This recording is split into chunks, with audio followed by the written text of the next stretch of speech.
Hola cracks, espero se encuentren excelente. El video en esta ocasión lo hago para responder definitivamente a este tipo de preguntas que suelo recibir a menudo en algunos videos de curiosidades y teorías. Por fortuna, esta vez tenemos una respuesta oficial de parte del mismísimo Cory Barlog sobre el origen de la enfermedad que golpea fuertemente a Atreus durante el primer juego nórdico.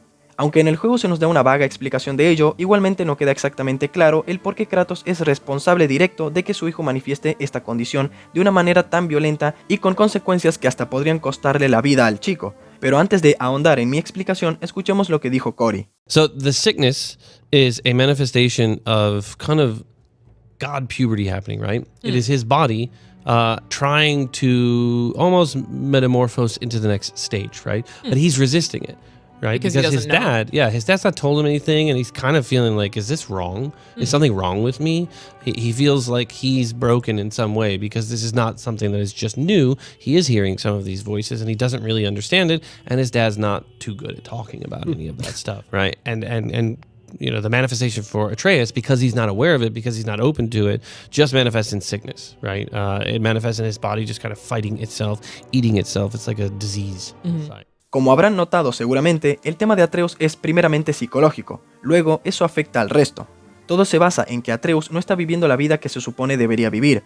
Nació y creció pensando que es mortal, cuando en realidad es mitad dios. No fue sino hasta que comenzó a darse cuenta que podía comunicarse con animales y escuchar voces en su cabeza que mostró síntomas de enfermedad. Y cada detalle en el juego está perfectamente colocado, porque si prestamos la suficiente atención, nos daremos cuenta que no es hasta que Kratos le revela su verdadera naturaleza que Atreus deja de tener síntomas como la fuerte tos y desmayos. Este punto de vista psicológico sobre la plena conciencia de ser un dios le da un giro interesante al lore de la saga, incluso el cómo vemos cosas del pasado. Por ejemplo, por qué Kratos fue alguien lleno de cólera. De nuevo, escuchemos lo que Cory tiene para contarnos. Yeah, so the sickness is a manifestation of that kind of, you know, for Kratos, the manifestation was rage. So the human vessel, the god's sort of essence, together create this sort of furious tornado, right, inside of him. Tal como le sucedió a su propio hijo, Kratos sufría de una enfermedad que le hacía perder el control, debido a que no sabía de su divinidad. Mientras que en Atreus los síntomas se mostraban como males internos, los de Kratos se manifestaban externamente en forma de ira desmesurada.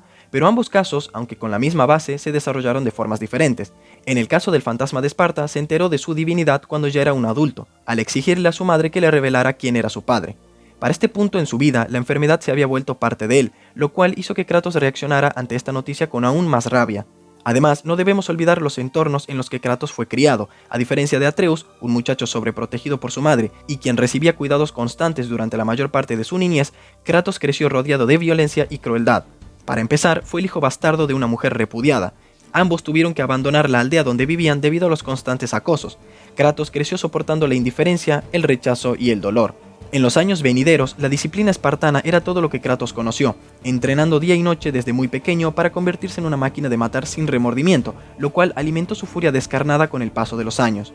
La última vez que Kratos perdió el control debido a su enfermedad fue cuando golpeó a Zeus hasta matarlo con sus propias manos.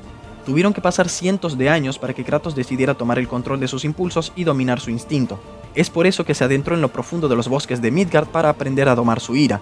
Si se enfrentaba con osos o cualquier animal salvaje sin matarlo en el proceso, para Kratos contaba como un triunfo.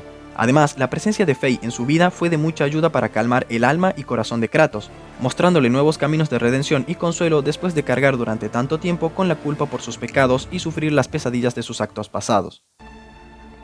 El sufrimiento significa haber amado a pleno. Abre tu corazón al mundo como me lo abriste a mí y vas a hallar los motivos para seguir viviendo en él. Y así es como quedaría explicada la enfermedad de Kratos y Atreus. Cuéntenme qué tal les parece este nuevo concepto de tener conciencia sobre la divinidad y cómo podría haber afectado a otros dioses y semidioses que nacieron creyéndose mortales. Gracias por estar del otro lado y nos vemos en el siguiente. El destino solo te ata si lo dejas. Las batallas más difíciles son las internas. Necesitar a otros no es una debilidad. El confrontar el pasado tiene su precio. En tiempos de crisis, el pánico no ayuda en nada. Aprovéchalo, úsalo a tu favor. No seré el monstruo de nadie, nunca más.